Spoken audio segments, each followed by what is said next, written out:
Klarifikasi Baim Wong soal Citayam Fashion Week didaftarkan jadi brand, semua karena Paula Verhoeven. Baim Wong memberikan klarifikasi setelah heboh soal Citayam Fashion Week yang akan menjadi hak paten.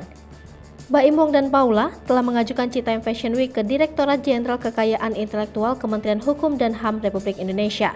Tindakan yang dilakukan Baim Wong dan Paula Verhoeven menjadi sorotan hingga banyak spekulasi yang menyudutkan. Akhirnya, pagi ini Senin 25 Juli 2022, Baim Wong buka suara untuk klarifikasi melalui akun Instagramnya. Ia menyebutkan kalau Citayam Fashion Week tidak akan pernah menjadi miliknya.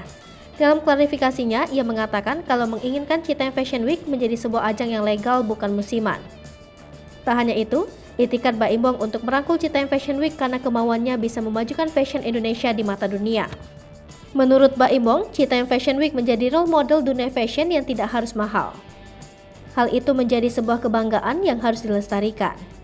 Ia pun menyebutkan kalau orang-orang dengan mimpi besar yang seharusnya membantu remaja Citayam bisa menjaga tren yang tengah viral ini.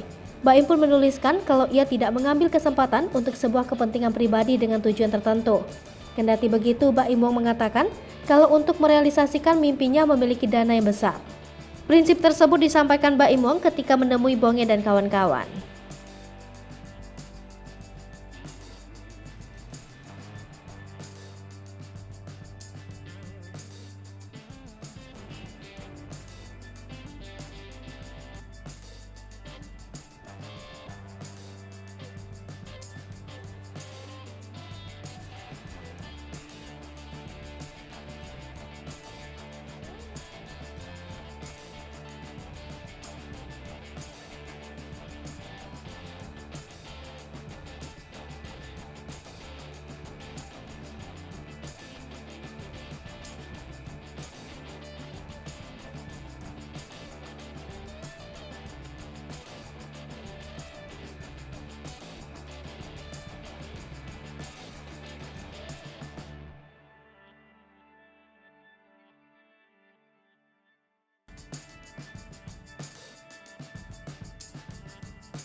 Hai pemirsa Sri Popo TV, jangan lupa komen, like, dan subscribe, serta tonton terus berita-berita terupdate lainnya ya.